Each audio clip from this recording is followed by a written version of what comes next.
దాన్ని మనం ఆధారం చేసుకుని మనం ముందుకు వెళ్దాం. మన విజయ్ బ్రదరు, చందు బ్రదర్ ఈరోజు జాయిన్ అవ్వడానికి కుదరలేదు. విజయ్ బ్రదర్ మనకు స్లైడ్ షో చూపిస్తారు. మనోహర్ పాస్టర్ గారు 119వ కీర్తన 18వ వచనం. నేను నీ ధర్మశాస్త్రమునందు ఆశ్చర్యమైన సంగతులను చూచినట్లు నా కన్నులు తెరువుము. ఆమేన్. థ్యాంక్ యూ పాస్టర్ మనోహర్ గారు. నేను కూడా చిన్న ప్రార్థన చేసి ముందుకు వెళ్తాను. తండ్రి, ఈ సమయం బట్టి ఎంతో వందనాలు తండ్రి. ఈ వేదిక బట్టి ఎంతో వందనాలు. ఎంతో కృషితో, ఎంతో దూరదర్శనంతో తండ్రి, ఇద్దరు బిషప్స్, సింగం గారు, భాస్కర్ గారు ఈ వేదికని స్థాపించడమే కాదు, ఎంతో ప్రయాసపడి దాన్ని ముందుకు తీసుకొని వెళ్తున్నారు. ఇద్దరు బిషప్స్ని కూడా దీవించండి, ఆశీర్వదించండి. అలాగే తండ్రి, వేదిక మీద వచ్చిన ప్రతి వ్యక్తిని మీ చేతిలో అప్పచెప్తున్నాం. వాళ్ళు కూడా సేవకులే. వాళ్ళు ఏదో పనులు ఈ సమయంలో చేసుకొని ఉండొచ్చు, కానీ మేము ఈ గొప్ప విజ్ఞాపన ప్రార్థన పరిచర్యలో పాల్గొవాలి, అలాగే వాక్యపరంగా ఆత్మికంగా బలపరచబడాలి అని ఎంతో మంచి ఉద్దేశంలో వాళ్ళు ఈ వేదిక మీద వచ్చి ఉన్నారు. అందరినీ కూడా మీరు తృప్తిపరుస్తున్నారు, దీవిస్తున్నారు, ఆశీర్వదిస్తున్నారు అని మేము నమ్ముచున్నాం. ఇప్పటి వరకు మేము చేసిన ప్రతి ప్రార్థన తండ్రి మీ కృపాసింహాసనం చేరి ఉన్నదని మేము నమ్ముచున్నాం. మీ దీన దాసుని ఈ సమయంలో ఎన్నుకొని మీ మహిమార్థమై వాడుకుంటున్నారు. దాన్ని బట్టి నేను మిమ్మల్ని స్తుతిస్తున్నాను. ఈ దినం, ఈ వేళ, ఈ పూట మీరు మా కొరకు ఏర్పరచుకున్న ఆత్మిక పాఠములు మా విశ్వాస నేతను నొప్పి బయలుపరుస్తారని నమ్ముచు ఈ వినపములు మేము యేసుక్రీస్తు పరిశుద్ధమైన నామములో వేడుకుంటున్నాం. Amen, amen, amen. అయితే కొన్ని వారాలుగా, నెలలుగా నేను ఒక సబ్జెక్ట్ తీసుకున్నానండి. ఆ సబ్జెక్ట్ పేరు ఏంటంటే బిబ్లికల్ పారాడాక్సెస్. ఆ సిరీస్ మనం తీసుకున్నాము, బిబ్లికల్ పారాడాక్సెస్. పారాడాక్స్ అంటే ఏంటి? మన విజయ్ బ్రదర్ మనకి ఫస్ట్ స్లైడ్ చూపిస్తారు. మరి ఇంకొకసారి గుర్తు చేసి నేను ముందుకు వెళ్తాను.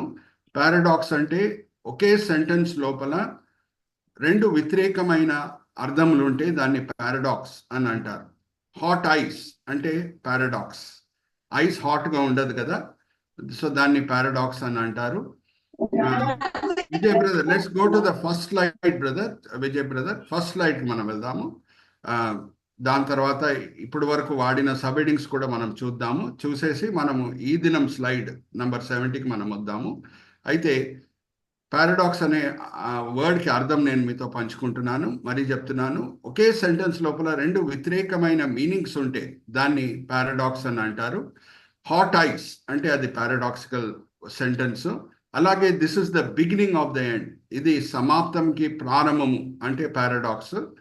అయితే let's go to the next slide brother Vijay. ఇప్పటి వరకు బైబిల్లో అటువంటి వాక్యములు ఎక్కడెక్కడ ఉన్నాయి, అలాగే అటువంటి సందర్భాలు ఎక్కడెక్కడ ఉన్నాయి, అలాగే ఒకే వ్యక్తి లోపల రెండు ఆపోజిట్ క్యారెక్టరిస్టిక్స్ ఎక్కడెక్కడ కనిపిస్తున్నాయి అనేది మనము కొన్ని నెలలుగా ధ్యానిస్తూ వచ్చాము. నేను ఇప్పటి వరకు వాడిన సబ్ హెడ్డింగ్స్ అంతా కూడా మరి క్లుప్తంగా మీతో పంచుకుంటున్నాను. అన్ని కూడా సీతో కూడిన సబ్ హెడ్డింగ్స్ అండి. మొదటిగా క్యారెక్టర్. ప్రభువారు సేవకి పంపించే సమయంలో శిష్యులతో చెప్పిన మాట ఏంటంటే, మీరు పావురం వలె నిష్కపటంగా ఉండండి, సర్పం వలె వివేకం కలిగి ఉండండి. సర్పం అనగానే మనకు విషం కనిపిస్తుంది, అలాగే పావురం అంటే పవిత్రత కనిపిస్తుంది. రెండు కలిసి మెలిసి మీరు ఎలాగా ఉండాలి, రెండు గుణములు ఒకేసారి మీ లోపల ఎలాగ ఉండాలి, ఆ వివరాలన్నీ కూడా నేను మీతో పంచుకున్నాను. అలాగే కాషన్ అనే సబ్ హెడ్డింగ్ మనం ధ్యానించాం. Brother Vijay, you can point a cursor. Charity మనం చూసాం. Cross, course, consistency, compost, compensation, concession, covet, crave, clergy, commandments, cardiology, combination, ఇదంతా కూడా అయిపోయింది. కన్ఫౌండ్, ఆశ్చర్యకరుడైన దేవుడు అనే మాట మనం తీసుకున్నాం. యెషయా గ్రంథం 9వ అధ్యాయం 6వ వచనంలో ఆశ్చర్యకరుడికి మనం ఆశ్చర్యం పుట్టించవచ్చా అనే విషయాన్ని మనం ఆల్రెడీ చూసామండి. దాని తర్వాత 12వ సబ్జెక్టు కమిట్మెంట్ అండ్ కాంబినేషన్స్. పోయిన వారము మనం చూసింది చాగ్రీన్ అంటే కోపము సామాన్యంగా ఎవరు కూడా తెచ్చుకోకూడదు అని ఎఫెసీయులకు రాసిన పత్రిక 4వ అధ్యాయం 26వ వచనంలో మనం చదువుకున్నాం. కోపం మన మనసులో తెచ్చుకుంటే సాతానుడికి అవకాశము ఇచ్చినట్టు మన మనసు లోపల దూరుటకు. అయితే కోపంలో కూడా పవిత్రమైన కోపము ఏ సందర్భాల్లో చూపించాలి అనేది మనం పోయిన వారము చూసాం. That is paradoxical. పవిత్రమైన కోపం అనగానే వెంటనే యూజువల్గా మనకు వచ్చే ఆలోచన ఏంటంటే అది పాపంతో కూడిన కార్యం ఆర్ పాపంతో కూడిన స్వభావం అనే వెంటనే ఒక ఆలోచన వస్తుంది కోపం అనే మాట మనం పలికినప్పుడు. కానీ ఏ ఏ సందర్భాల్లో మనం పవిత్రమైన కోపం చూపించాలి అనేది నేను మీతో వివరంగా పోయిన వారము పంచుకున్నాను. That is a paradoxical statement, పవిత్రమైన కోపం. కానీ దేవుడు ఎక్కడ దాన్ని అనుమతిస్తున్నాడు అనేది మీతో పంచుకున్నాను. దాంతో కూడింది నేను ఒక స్లైడ్ కూడా చూపించాను. ఇజ్రాయేలీలు భయంకరమైన విగ్రహారాధన చేస్తూ వ్యభిచరించే సమయంలో ఆరోను కుమారుడు అయిన ఎలియజర్ కుమారుడు ఫినెహాస్, అంటే ఆరోను మనవుడైన ఫినెహాసు ఈటె తీసుకొని వెళ్ళి ఆ అపవిత్రమైన కార్యం చేసే ఇజ్రాయేలీలని, ఆ ఇజ్రాయెల్ వ్యక్తిని ఎలాగా పొడిచి వేసేసాడు అనేది మనము చూసాం. ఆ స్లైడ్కి మనం వెళ్ళొచ్చు. స్లైడ్ నెంబర్ 71కి విజయ్ బ్రదర్. అదంతా కూడా నేను మీతో పంచుకున్నాను. అలాగే మట్టల ఆదివారం దినము ప్రభువారు చూపించిన కోపం, అది కూడా పవిత్రమైన కోపమే. ఇప్పుడు అన్యులు పాపం చేస్తున్నారు అని అంటే అది వేరే విషయం. కానీ ఎవరు దేవునితో నిబంధనతో కూడిన సంబంధం కలిగి ఉన్నామని అతిశయిస్తున్నారో వాళ్ళు పాపం చేయటకు వీల్లేదు అనే మాట మనము వివరంగా పోయిన వారం తెలుసుకున్నాం.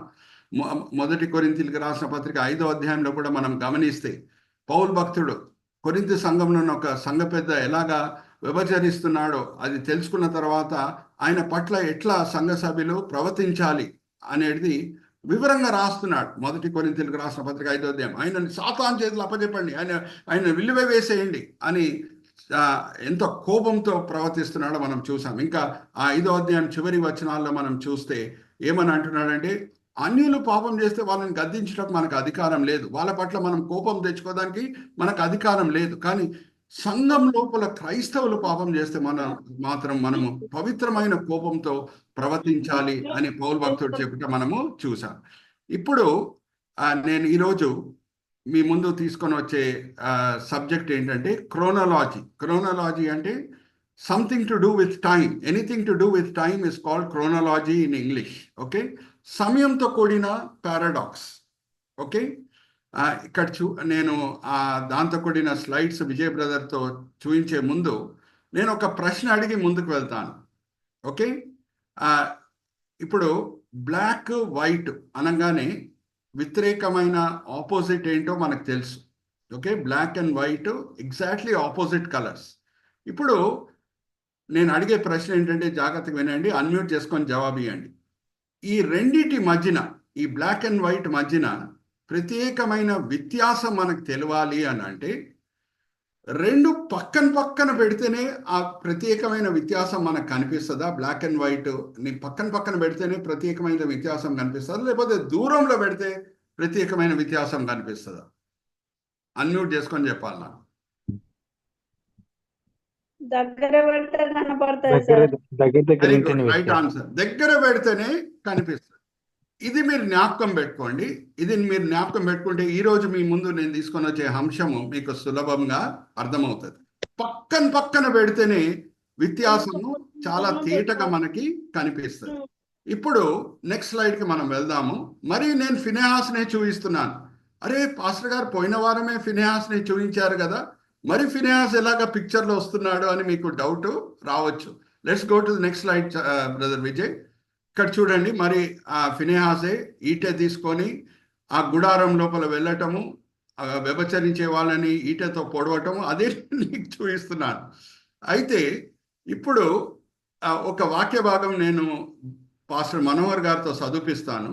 చదివించిన తర్వాత నేను మిమ్మల్ని ఒక ప్రశ్న అడగబోతున్నాను. ఓకే, న్యాయాధిపతుల గ్రంథము 20వ అధ్యాయము, న్యాయాధిపతుల గ్రంథము 20వ అధ్యాయము 27, 28 చదవండి పాస్టర్ మనోహర్ గారు. ఆ దినములలో యెహోవా నిబంధన మందసము అక్కడనే ఉండెను. అహరోను మనముడును ఎలియాజరు కుమారుడునైన ఫీనెహాసు ఆ దినములలో దాని ఎదుట నిలుచువాడు. ఇశ్రాయేలీయులు మరలా మా సహోదరులైన బెన్యామీనులతో యుద్ధమునకు పోదుమా మానుదుమా అని యెహోవా యొద్ద విచారణ చేయగా, యెహోవా వెల్లుడి రేపు నీ చేతికి వారిని అప్పగించదునని సెలవిచ్చాను. థ్యాంక్ యూ పాస్టర్ మనోహర్ గారు. ఇప్పుడు నేను ఒక ప్రశ్న అడగబోతున్నాను మిమ్మల్ని, అందరు జాగ్రత్తగా ఫాలో చేయండి. ఇది నేనేం చెప్పాను? క్రోనలాజికల్ పారాడాక్స్ అని చెప్పాను, సమయంతో కూడిన పారాడాక్స్. మనకి ఫినెహాస్ ఎక్కడ కనిపించాడు? సంఖ్యాకాండం 25వ అధ్యాయము 6, 8, అలాగే 10వ వచనం నుంచి 13వ వచనం. ఈటే తీసుకొని ఆ గుడారం లోపల వెళ్ళి వ్యభిచరించే ఇద్దరిని ఈటేతో పొడుస్తున్నాడు. అది దేవునికి చాలా నచ్చింది. పవిత్రమైన కోపం చూపించాడు, రోషం చూపించాడు ఫినెహాస్ నా పట్ల అని దేవుడు మెచ్చుకుంటున్నారు. అయితే ఆ సమయంలో సంఖ్యాకాండం 25వ అధ్యాయం 6, 8 వచనాలు అలాగే 10, 13 వచనాలు మనం చూస్తే మోషే బతుకున్నాడు, ఆరోన్ కూడా బతికే ఉన్నాడు. ఓకే, సంఖ్యాకాండం తర్వాత ద్వితోపదేశ కాండం వస్తుంది. ద్వితోపదేశ కాండం తర్వాత యెహోషువ గ్రంథం వస్తుంది. యెహోషువ గ్రంథం తర్వాతనే న్యాయాధిపతుల గ్రంథము. న్యాయాధిపతుల గ్రంథము చివరి వచనాల్లో, చివరి అధ్యాయాలు, చివరి వచనాల్లో ఫినెహాస్ కనిపిస్తున్నాడండి. ఇంకా బతికే ఉంటాడా?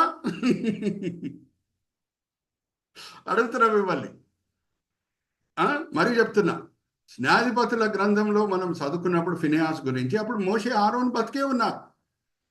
సంఖ్యాకాండం తర్వాత రాయబడిన గ్రంథము, ఆ లేఖనంలో ఉన్న గ్రంథం మనకు తెలుసు, ద్వితోపదేశ కాండం. దాని తర్వాత ఇజ్రాయేలీలు మనము వాగ్దాన దేశంని స్వాధీనం ఎలాగ పరుచుకున్నారు యెహోషువ నాయకత్వం కింద, అది మనం చదువుకుంటాం యెహోషువ గ్రంథంలో.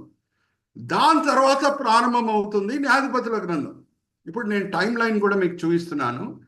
Next, let's go to the next line. ఇక్కడ చూడండి టైం లైన్. మొదటి న్యాయాధిపతి ఓత్నీల్. ఓత్నీల్ తర్వాత వేరే న్యాయాధిపతులు మనకు కనిపిస్తారు బైబిల్లో. లెఫ్ట్ హ్యాండెడ్ ఈహూద్ కనిపిస్తాడు. దాన్ని బట్టి మనము ఒక ఆలోచన కలిగి ఉండాలి. లెఫ్ట్ హ్యాండర్స్ని మనం ఎప్పుడు చిన్న చూపు చూచుటకు వీల్లేదు, ఎందుకంటే దేవుడు లెఫ్ట్ హ్యాండర్స్ని కూడా ఆయన మహిమార్థమై వాడుకున్నాడు. తర్వాత మనకి గిదియోన్ కనిపిస్తాడు, జెఫ్తా కనిపిస్తాడు, దెబోరా అనే ప్రవక్తని కనిపిస్తుంది, సామ్సోన్ కనిపిస్తాడు. Let's go back to the previous slide brother Vijay. ఇక్కడ చూడండి, ఫ్రమ్ ఫస్ట్ కింద నేను రాసింది ఆ క్యాప్షన్ చూడండి, విజయ్ బ్రదర్ కల్చర్ పెట్టి చూపిస్తారు. ఫ్రమ్ ఫస్ట్ జడ్జ్ అంటే ఫస్ట్ న్యాయాధిపతి ఎప్పుడు న్యాయాధిపతి అయ్యాడు ఇజ్రాయెల్ చరిత్రలో అంటే 1350 BC till end of Samson's tenure, అంటే శాంసన్ చనిపోయిన సమయము 1078 BC. 272 years గడిచిపోయినాయి.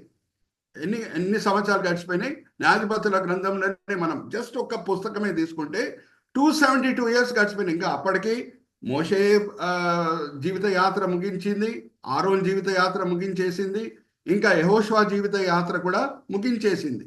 సో ఓన్లీ న్యాయాధిపతుల గ్రంథమే తీసుకుంటే 272 సంవత్సరాలు అయిపోయినాయి.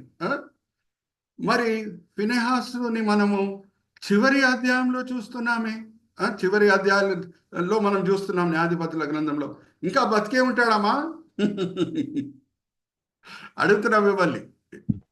సార్ అప్పుడు ఉన్న వాళ్ళకు అంటే దేవుడు ఆయుష్ ఎక్కువ ఇచ్చిండు కాబట్టి ఉండొచ్చు సార్. ఉండొచ్చా? అదే నా కారణము.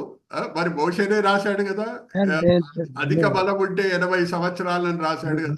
70 సంవత్సరాలు, అధిక బలం ఉంటే 80 సంవత్సరాలు. Anyway, coming to the main point, మనం అందరం కూడా ఇక్కడ నేర్చుకోవడానికే వచ్చి ఉన్నాము. అయితే ఇప్పుడు నేను 2 కేసెస్ గురించి చెప్తాను, మీరే అన్మ్యూట్ చేసుకొని నాకు చెప్పాలి.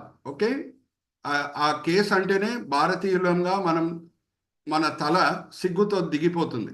ఓకే, ఒకటి నిర్భయ కేసు ఢిల్లీలో, ఇంకొకటి దిశ కేసు శంషాబాద్లో. ఈ రెండింటి మధ్యన ఉన్న సామాన్యత ఏంటి? దాన్ని బట్టి మనకి అయ్యో ఇట్లా జరిగిందా భారతదేశంలో అని అనిపిస్తుంది. What is common between Nirbhaya case and Disha case?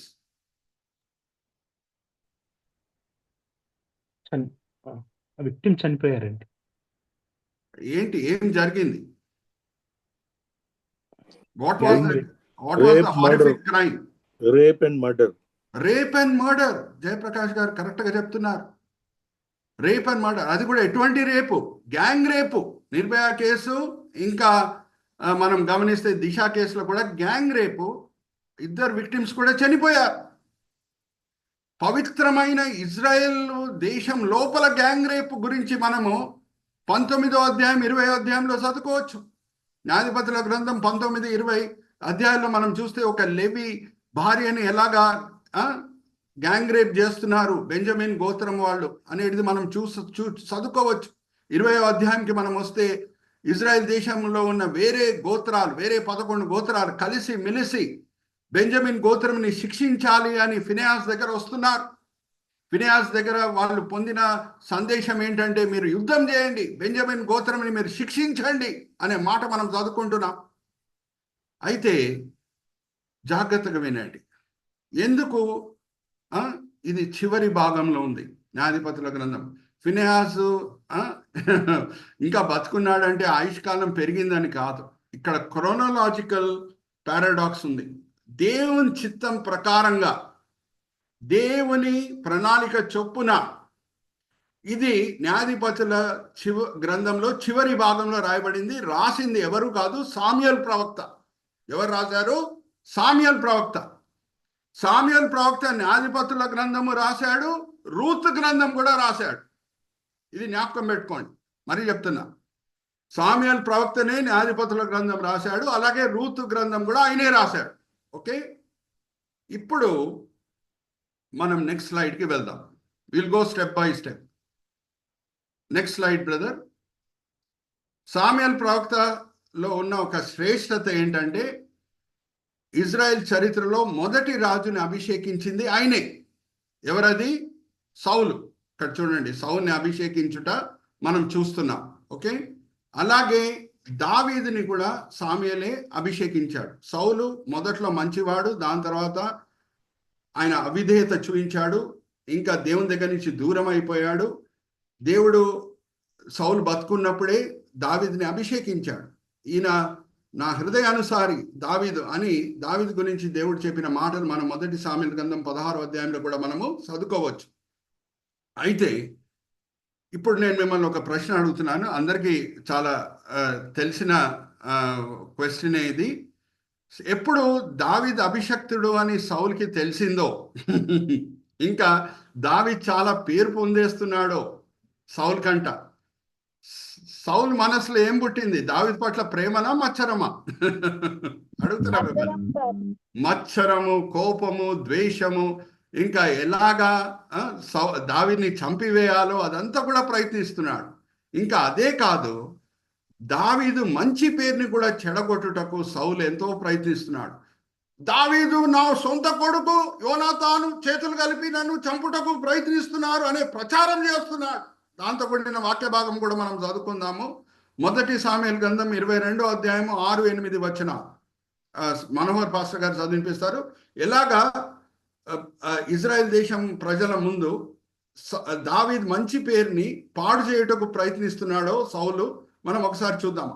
దావీదు నా సొంత కొడుకు యోనాతాను చేతులు కలిపి నన్ను చంపుటకు ప్రయత్నిస్తున్నారు, అటువంటి భయంకరమైన దోషంలో మోపుతున్నాడు దావీదు మీద, ఆయన పేరుని చెడగొట్టుటకు. మనోహర్ పాస్టర్ గారు మొదటి సామ్యూయల్ గ్రంథం 22వ అధ్యాయం 6-8 వచనాలు. 22వ అధ్యాయము 6-8 వచనం. Yes sir. దావీదును అతని జనులను ఫలాని చోట ఉన్నారని సౌలునకు వర్తమానమాయెను. అప్పుడు సౌలు గిబియా దగ్గర రామాలో ఒక పిచుల వృక్షం కింద దిగి ఈట చేత పట్టుకుని అతని సేవకులు అతని చుట్టూ నిలిచి ఉండగా, సౌలు తన చుట్టూ నిలిచి ఉన్న సేవకులతో ఇట్లనెను, బెన్యామీనులారా ఆలకించుడి, యెషయి కుమారుడు మీకు పొలమును ద్రాక్ష తోటలు ఇచ్చునా, మిమ్మును సహస్రాధిపతులుగాను శతాధిపతులుగాను చేయునా? కుమారుడు యెషయి కుమారుడు ఎవడును నాకు తెలియనట్లు నా కొరకు ఉన్నట్లుగా నా కుమారుడు నా సేవకుని పురికొలిపులను నా నిమిత్తం మీరు ఎవరికి చింతలేదే. ఇంకొకసారి చదువుతారా? ఇంకొకసారి చదవండి.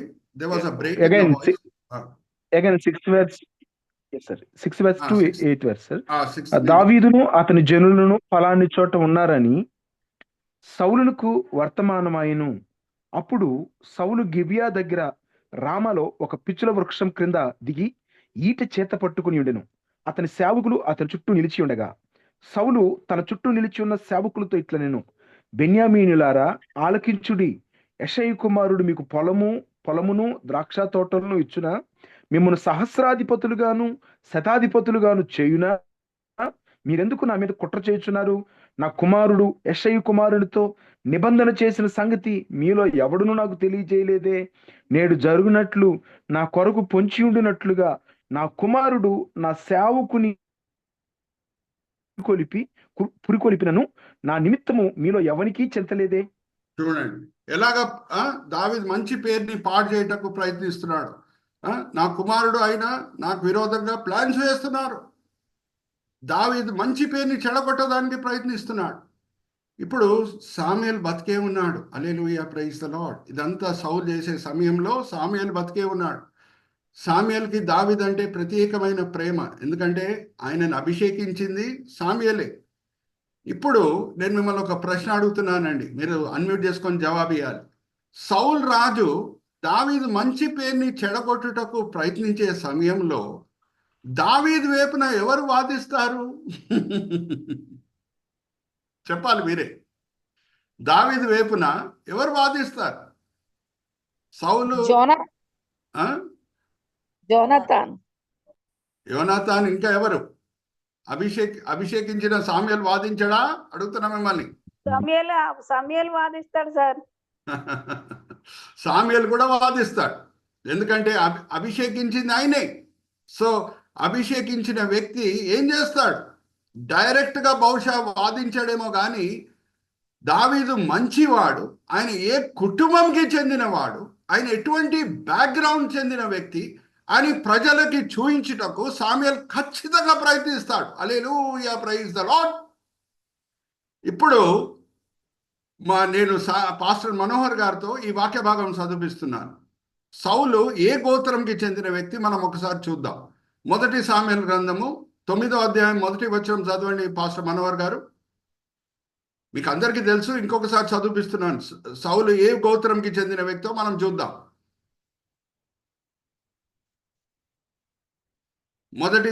మొదటి సామ్యూయల్ గ్రంథం 9వ అధ్యాయం 1-2 వచనాలు. మనోహర్ పాస్టర్ గారు అన్మ్యూట్ చేసుకోండి. సార్, అఫియాకు పుట్టిన బెకోరతు కుమారుడైన సెరోరుకు జననమైన అబీయేలు కుమారుడగు కీషు అను బెన్యామీనీయుడుండెను. కీషు భాగ్యవంతుడగు ఒక బెన్యామీనీయుడు. అతనికి సౌలు అని ఒక కుమారుడు నిండెను. అతడు బహు సౌందర్యము గల బెంజమిన్ గోత్రంకి చెందిన వ్యక్తి. ఇప్పుడు నేను మిమ్మల్ని ఇంకొక ప్రశ్న అడిగి ముందుకు వెళ్తున్నాను, జవాబులు మీ దగ్గర నుంచే నేను పొందుతాను. ఈ భయంకరమైన నిర్భయ కేసు అన్నా ఆర్ దిశ కేసు అన్నా ఇజ్రాయెల్ చరిత్రలో జరిగిందంటే అది ఒక్కసారే జరిగింది. న్యాయాధిపతుల గ్రంథం 19వ అధ్యాయంలో 20వ అధ్యాయంలో మనం చదువుకోవచ్చు. దానికి కారకులు ఎవరు? ఏ గోత్రము? మీరే చెప్పాలి ఇప్పుడు నాకు. బెంజమిన్ గోత్రము. Are you all understanding? Benjamin గోత్రముకి చెందిన సౌలు బ్యాక్గ్రౌండ్ ఎటువంటిది? రూతు గ్రంథం ఎలాగా సమాప్తం అవుతుంది? 4వ అధ్యాయము చివరి వచనాలు మనం చదివితే, బోయాజు రూతుని పెళ్లి చేసుకొనేను, వాళ్ళ కుమారుని పేరు ఓబేదు, ఓబేదు కుమారుని పేరు జెస్సీ, జెస్సీ కుమారుడు దావీద్ అని రూతు గ్రంథం ఎండ్ అవుతుంది. దావీద్ ఎటువంటి బ్యాక్గ్రౌండ్ కి చెందిన వ్యక్తి, ఎంత పవిత్రమైన బ్యాక్గ్రౌండ్ కి చెందిన వ్యక్తి అని కాంట్రాస్ట్ చేస్తున్నాడు సామ్యూయలు సౌలుతో ఒక వైపు పెట్టుకొని. హల్లెలూయా, ప్రైజ్ ద లార్డ్. ఇప్పుడు చూడండి, అందుకే వైట్ బ్లాక్ పక్కన ఉంటే దాని వ్యత్యాసం ఏంటో మనకి తేటగా కనిపిస్తుందని నేను మీతో పంచుకున్నాను. అదే సమయం అనుసారంగా న్యాయాధిపతుల గ్రంథం రాసుంటే సామ్యూయలు ఈ గ్యాంగ్ రేప్ కేసు ఎక్కడ వచ్చేది అంటే న్యాయాధిపతుల గ్రంథం 1-2 అధ్యాయాల్లో కనిపించేది. కానీ 1-2 అధ్యాయాల్లో కనిపిస్తే ఈ గ్యాంగ్ రేప్ కేసు రూతు గ్రంథం పక్కనున్నట్ట ఆర్ దూరంలో ఉన్నట్టు. Are you all understanding? కానీ ఎప్పుడు న్యాయాధిపతుల గ్రంథము చివరి భాగంలో మనం ఈ గ్యాంగ్ రేప్ కేసు గురించి మనం చదువుకుంటున్నామో దానికి కారకులు బెంజమిన్ గోత్రం అని మనకు అర్థమవుతుందో, సౌల్ బ్యాక్గ్రౌండ్ ఏంటో మనకు తేటగా కనిపిస్తుంది. దాని పక్కనే రూతు గ్రంథం ఉంది, దావీద్ బ్యాక్గ్రౌండ్ ఎటువంటిదో మనకు కనిపిస్తుంది. Hallelujah, praise the Lord. Are you all understanding? ఎందుకు సామ్యూయల్ ప్రవక్త చివరి భాగంలో పెట్టాడు ఈ గ్యాంగ్ రేప్ కేసు? ఎవరు దీనికి కారకులు? బెంజమిన్ గోత్రం. ఇంకా ఆ బెంజమిన్ గోత్రంకి చెందిన సౌల్ రాజు దావీదు పేరుని చెడగొట్టుటకు ప్రయత్నిస్తున్నాడు. అప్పుడు సామ్యుయేలు ప్రవక్త కూర్చొని రాసిన పుస్తకాలు ఇవి. Are you all understanding? న్యాయాధిపతుల గ్రంథము చివరి భాగంలో ఎందుకు పెట్టాడు ఆ గ్యాంగ్ రేప్ కేసు అని అంటే, ఎటువంటి బ్యాక్గ్రౌండ్కి సౌలు చెందిన వ్యక్తి అని చూపిస్తున్నాడు. దాని పక్కనే రూత్ గ్రంథంని పెట్టాడు, దావీదు ఎటువంటి బ్యాక్గ్రౌండ్కి చెందిన వ్యక్తి అని మనకు చూపిస్తున్నాడు. ఆర్ ఇజ్రాయెల్ ప్రజలకి ఆ సమయంలో చూపిస్తున్నాడు. ఎలాగ ఎండ్ అవుతుందండి రూత్ గ్రంథము? మనోహర్ పాస్టర్ గారు చదవండి 4వ అధ్యాయం. ఫుల్ ఎంత పవిత్రమైన బ్యాక్గ్రౌండ్ కి చెందిన వ్యక్తో దావీదు అనేది మనకు కనిపిస్తుంది. ఒకసారి చదవండి 4వ అధ్యాయం చివరి నయస్సోను సల్మానును కనెను, సల్మాను బోయాజును కనెను, బోయాజు ఓబేదును కనెను, ఓబేదు యెషయిని కనెను, యెషయి దావీదును కనెను. అక్కడ ఎండ్ అవుతుంది. Hallelujah, praise the Lord. Are you all understanding now? ఎందుకు ఈ క్రోనలాజికల్ పారాడాక్స్ ఉందో బైబిల్లో? చాలామంది వెనకాల రీజన్ తెలవకుండా బైబిల్ వైపు చేయి చూయించి చెప్తుంటారు, there is a mistake in the Bible, there is a chronological paradox అని అంటుంటారు. సమయం అనుసారంగా బైబిల్ రాయబడలేదు. అరే, దాని వెనకాల కారణం ఏంటి? ఎప్పుడన్నా దేవుడు క్రోనలాజికల్ పారాడాక్స్ తీసుకొని వచ్చాడు అని అంటే బలంగా ఒక సందేశం ఇచ్చుటకు. హల్లెలూయా, ప్రైజ్ ది లార్డ్. బలమైన సందేశం, ప్రజల మనసుని కదిలింపజేసే సందేశం, కళ్ళు విప్పే సందేశం దేవుడు ఎప్పుడన్నా చూపించాలి అని అంటే క్రోనలాజికల్ పారాడాక్స్ తీసుకొని వస్తాడు. Are you all understanding? యాక్చువల్గా ఈ కేసు ఫినెహాస్ బతుకున్న టైంలో జరిగిన ఈ కేసు, అది యాక్చువల్లీ న్యాయాధిపతుల కింద మరీ చెప్తున్నాను, మొదటి అధ్యాయంలో ఉండాలి. ఎందుకు చివరి అధ్యాయంలో పెట్టాడు అని అంటే, రూత్ గ్రంథం పక్కన ఉంటేనే రెండింటి మధ్యన వ్యత్యాసం తేటగా కనిపిస్తుంది. అందుకే నేను మొదట్లోనే మీకు చూపించాను, బ్లాక్ వైట్ దూరంలో ఉంటే బ్లాక్ వైట్ మధ్యన ఉన్న వ్యత్యాసం మనకు తేటగా కనిపించదు, కానీ బ్లాక్ అండ్ వైట్ని దగ్గర పెడితే అప్పుడు వ్యత్యాసం మనకు తేటగా కనిపిస్తుంది. ఇంకొక బైబిల్లో ఉన్న క్రోనలాజికల్ పారాడాక్స్ చూపించేసి నేను ముగిస్తున్నాను. ఎక్కడన్నా క్రోనలాజికల్ పారాడాక్స్ వస్తే దేవుడు ఒక ప్రత్యేకమైన సందేశం ఇవ్వాలని కోరుకుంటూ ఉంటారు. ఓకే, ఇప్పుడు మనము ప్రకటన గ్రంథంకి మనం వద్దాము. Let's go to the next slide brother Vijay. ఇక్కడ చూడండి, ప్రకటన గ్రంథంలో జరిగే సంఘటనలు సమయం అనుసారంగా మనం చూస్తే 4వ అధ్యాయంలో ఆరోహణంతో కూడిన విషయాలు మనం చదువుకోవచ్చు. తర్వాత 4-5 అధ్యాయాల్లో ఆరోహణంతో కూడిన విషయాలు మనం చదువుకోవచ్చు. 6వ అధ్యాయం నుంచి 19వ అధ్యాయం వరకు మరి చెప్తున్నా. ఇక్కడ టైం లైన్ కూడా నేను వేసాను.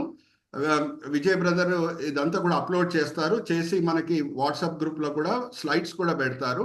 సో ఇది మీరు జాగ్రత్తగా గమనిస్తే 7 సంవత్సరాల శ్రమకాలము 6వ అధ్యాయం నుంచి మరి చెప్తున్నాను, 6వ అధ్యాయం ప్రకటన గ్రంథం నుంచి 19వ అధ్యాయం వరకు ఉంటుంది. 7 సంవత్సరాల శ్రమకాలంతో కూడిన తీర్పులు అవన్నీ కూడా మనం ఎక్కడ చదువుకోవచ్చు అంటే ప్రకటన గ్రంథం 6వ అధ్యాయం నుంచి 19వ అధ్యాయం వరకు. 20వ అధ్యాయంలో వేల పరిపాలన స్టార్ట్ అవుతుంది. Brother Vijay William, very good brother Vijay. 20వ అధ్యాయంలో ఏం స్టార్ట్ అవుతుంది అని అంటే వేల పరిపాలన చివరిలో గోగ్ మెగాగ్ యుద్ధం జరుగుతుంది. దాని తర్వాత 21వ అధ్యాయం 22వ అధ్యాయంలో కొత్త భూమి కొత్త ఆకాశం కొత్త భూమి కొత్త ఆకాశం. ఓకే, ఇదంతా కూడా జరిగిపోయిన తర్వాత 22వ అధ్యాయము చివరి 2 వచనాల్లో మనం చదివితే ప్రభువారు ఏమంటున్నారు ఒకసారి చదువుదామా మనోహర్ పాస్టర్ గారు? 22వ అధ్యాయము, నెక్స్ట్ స్లైడ్ బ్రదర్ విజయ్. 22వ అధ్యాయము ప్రకటన గ్రంథము 21-22 మనోహర్ పాస్టర్ గారు చదివించండి. Let's go to the next slide. ఇక్కడ చూడండి, ఆరోహణంతో కూడిన మాటలు. దానిలో ఏ దేవాలయమును నాకు కనపడలేదు. సర్వాధికారియగు అయిన దేవుడగు ప్రభువును గొర్రెపిల్లియు దానికి దేవాలయమై ఉన్నారు. 22వ అధ్యాయము 22వ అధ్యాయము ప్రకటన గ్రంథము 21-22 22వ అధ్యాయం 21 సార్, చివరి 2 వచనాలు 20-21 20వ అధ్యాయము 22వ అధ్యాయం పాస్టర్ గారు 22వ అధ్యాయం ప్రకటన గ్రంథం చివరి అధ్యాయం చివరి 2 వచనాలు సార్. ఇందులో 21 వచనాలే ఉన్నాయి సార్, అందుకే ఓకే చదవండి. ప్రభువైన యేసు కృప పరిశుద్ధులకు తోడై ఉండును గాక. ఆమేన్. ఇరవై వచనం. 20 వచ్చును. Okay sir. ఈ సంగతులను గురించి సాక్ష్యం ఇచ్చువాడు అవును త్వరగా వచ్చుచున్నానని చెప్పుచున్నాడు. ఆమేన్. ప్రభు అయిన యేసు రమ్ము. ప్రభు అయిన యేసు కృప పరిశుద్ధులకు తోడై ఉండును గాక. ఆమేన్. థ్యాంక్ యూ పాస్టర్ గారు. ఇప్పుడు విజయ్ బ్రదర్ కూడా మనకు చూపిస్తున్నారు చూడండి. దేని గురించి ప్రభు గారు మాట్లాడుతున్నారు? అరే 4-5 అధ్యాయాలనే ఆరోహణంతో కూడిన విషయాలు మనం చదువుకోవచ్చు ప్రకటన గ్రంథంలో. 6వ అధ్యాయం నుంచి 19వ అధ్యాయం 7 సంవత్సరాల శ్రమకాలం గురించి చదువుకోవచ్చు. 20వ అధ్యాయంలో 2వ రాకడ అయిపోతున్నది, వేల పరిపాలన ప్రారంభమవుతుంది. వేల పరిపాలన కూడా సమాప్తం అవుతుంది 20వ అధ్యాయం చివరిలో. 21, 22లో కొత్త భూమి కొత్త ఆకాశం కూడా సృష్టింపబడటం మనం చదువుకుంటున్నాం. అయినా సరే చివర్లో 22వ అధ్యాయం చివర్లో నేను త్వరలో వస్తున్నాను అని ప్రభు వారు అంటున్నారు. Are you all understanding? This is the very definition of chronological paradox. అరే వేల పరిపాలన అయిపోయింది, కొత్త భూమి కొత్త ఆకాశం కూడా సృష్టింపబడింది, కానీ చివరి అధ్యాయంలో చివరి వచనాల్లో నేను త్వరలో వస్తున్నాను అని అంటే very, very specifically, pertinently, there is a chronological paradox because Jesus is wanting to highlight the importance of rapture. Hallelujah, praise the Lord. Are you all understanding? అరే అన్నీ అయిపోయింది, వేల పరిపాలననే అయిపోయింది, కొత్త భూమి కొత్త ఆకాశం కూడా సృష్టింపబడింది, మరి నేను త్వరలో వస్తున్నాను ప్రభు వారు చెప్తున్నారు అని అంటే కొత్త భూమి కొత్త ఆకాశం సృష్టింపబడిన తర్వాత వస్తారా ప్రభు వారు? కాదు. He is wanting to show the importance of rapture. Hallelujah, praise the Lord. Again, chronological paradox. అంటే సమయం అనుసారంగా ఆ మాటలు లేవు, కానీ సమయం అనుసారంగా లేవు అని అంటే ఒక ప్రత్యేకమైన అంశంని హైలైట్ చేయాలని ప్రభు వారు కోరుకుంటారు. అందుకే క్రోనలాజికల్ పారాడాక్స్ స్క్రిప్చర్స్లో ఉంటుంది. Are you all understanding? మరి అడుగుతున్నా మిమ్మల్ని, 2వ రాకడ కూడా అయిపోయింది, వేల పరిపాలన కూడా అయిపోయింది, కొత్త భూమి కొత్త ఆకాశం సృష్టింపబడింది. ఇప్పుడు ప్రభువారు నేను త్వరలో వస్తున్నాను అంటే క్రోనలాజికల్ పారాడాక్స్ కాదా? అడుగుతున్నా మిమ్మల్ని. Is it not an example of chronological paradox? Give me an answer. No? yes sir.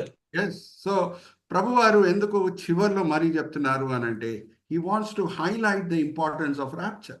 ఇంకా ప్రకటన గ్రంథంలో మనం గమనిస్తే యాక్చువల్లీ ర్యాప్చర్తో కూడిన విషయాలు మనం 4-5 అధ్యాయాలనే చదువుకోవచ్చు, కానీ చివరి అధ్యాయాల్లో కూడా చెప్తున్నాడు అని అంటే ఎంత ప్రాముఖ్యమైన అంశము అనేది ప్రభు మనకి తెలియచేయుటకు అది చెప్తున్నాడు. So when ever there is a chronological paradox in the Bible, God has a special intention to highlight something. ఏదో ప్రత్యేకంగా చూపించాలని కోరుకుంటున్నారు కాబట్టి క్రోనలాజికల్ పారాడాక్స్ స్క్రిప్చర్స్లో ఉంటుంది.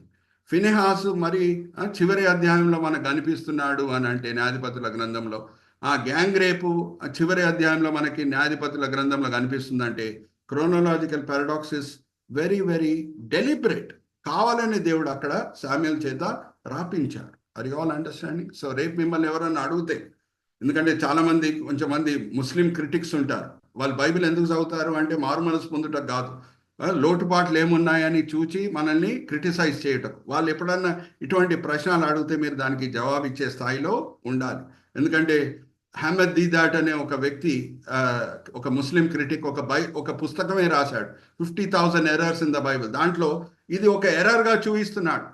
నేను కూడా ఆ పుస్తకం చదివాను. చదివిన తర్వాత నేనే రీసెర్చ్ చేసి ఇప్పుడు ముస్లిమ్స్కి నేను జవాబిచ్చే స్థాయిలో ఉన్నాను. వాళ్ళు వేసే ప్రతి పాయింట్కి నేను జవాబిచ్చే స్థాయిలో ఉన్నాను. I praise God. రోమిలికి రాసిన పత్రిక 8వ అధ్యాయం 28వ వచనం, సమకూడి అన్ని మన మేలు కొరకే జరుగుతుంది. ఆ పుస్తకం వాళ్ళు రాశారు కాబట్టి క్రైస్తవులు వాళ్ళు ఇంకా రీసెర్చ్ చేస్తారు, వాళ్ళ బైబిల్ని రీసెర్చ్ చేసి ఇంకా ఎన్నో విషయాలు తెలుసుకొని దేవుని మనం మహిమపరచవచ్చు. ఉదాహరణకు నేను చెప్తున్నాను, మొదటి రాజుల గ్రంథంలో ఆలయంలో ఉన్న గంగాళం ఎగ్జాంపుల్కి నేను చెప్తున్నాను, దాని కెపాసిటీ 100 లీటర్లు అని మొదటి రాజుల గ్రంథంలో రాయబడి ఉంది. ఓకే, మరి 2వ దినవృత్తాంతంకి మనం వస్తే మరి సొలొమోను ఆలయం కట్టడం గురించి మనం చదువుకోవచ్చు. అక్కడ అదే గంగాళము దాని కెపాసిటీ 75 లీటర్స్ అని ఉంది వాటర్. మరి అహ్మద్ దీదాట్ గారు మరి దాన్ని తీసుకొని బైబిల్లో మిస్టేక్ ఉంది, మొదటి రాజుల గ్రంథంలో గంగాళం కెపాసిటీ 100 లీటర్స్, మరి రెండో దినవృత్తాంతంలో దాని కెపాసిటీ 75 లీటర్స్ అని ఉంది, వ్యత్యాసం ఉంది అని నేరములు మోపుతాడు. కానీ యాక్చువల్గా రీసెర్చ్ చేస్తే దాని అర్థం ఏంటంటే ఆ గంగాళం కెపాసిటీ 100 లీటర్సే, కానీ ఎప్పుడు నింపేది 75 లీటర్స్. అందుకు మొదటి రాజుల గ్రంథంలో 100 లీటర్స్ అని ఉంది, రెండవ దినవృత్తాంతంలో 75 లీటర్స్ అని ఉంది. సో మనం రీసెర్చ్ చేసి ఎవరన్నా బైబిల్లో మిస్టేక్స్ ఉన్నాయని చేయెత్తి చూపించినప్పుడు వాళ్ళకి మనం ప్రేమపూర్వకంగా సమాధానము ఇవ్వాలి. So today we're focused on chronological paradox. నేను చిన్న ప్రేయర్ చేసి I will hand over the floor to bishop గారు. తండ్రి, ఈ సమయం బట్టి ఎంతో వందనాలు తండ్రి, ఈ వేదిక బట్టి ఎంతో వందనాలు. మేమందరం కూడా తండ్రి లేఖనం విషయంలో అనేక విషయాలు మేము నేర్చుకుంటున్నాం.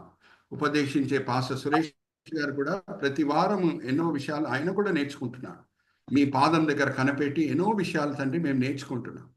మేము నేర్చుకుంటున్నామో తండ్రి వేరే క్రైస్తవులతో మేము పంచుకునేటట్లు మమ్మల్ని ప్రోత్సహించండి. ఈ వేదిక బట్టి ఎంతో వందనాలు. ఎంతో దూరదర్శనంతో భారంతో బిషప్ సింగం గారు, బిషప్ భాస్కర్ గారు ఈ వేదికని స్థాపించడమే కాదు, ఎంతో ప్రయాసంతో దాన్ని ముందుకు తీసుకొని వెళ్తున్నారు. దాని వలన మేము అందరం కూడా మేలు పొందుతున్నాం. వేదిక మీద వచ్చిన ప్రతి వ్యక్తిని మీ చేతిలో అప్పచెప్తున్నాం తండ్రి. వాళ్ళ ఈ సమయంలో వేరేదో పనులు చేసుకోవచ్చు, కానీ ఎంతో సాత్వికంతో వాక్యపరంగా ఆత్మికంగా మేము బలపరచబడాలి, విజ్ఞాపన ప్రార్థన పరిచయంలో మేము పాల్గొవాలని ఎంతో మంచి ఉద్దేశంతో వచ్చి ఉన్నారు. అందరిని కూడా మీరు తృప్తిపరుచున్నారు, దీవించున్నారు, ఆశీర్వదించున్నారు అని మేము నమ్ముచున్నాం. పాఠములు మీరు మాకు నేర్పించారో తండ్రి, అది మేము వేరే క్రైస్తవులతో కూడా పంచుకునేటట్లు మమ్మల్ని అందరినీ కూడా ప్రోత్సహించండి. ఈ విన్నపములు మేము యేసుక్రీస్తు పరిశుద్ధమైన వేడుకుంటున్నాం. ఆమేన్, ఆమేన్, ఆమేన్.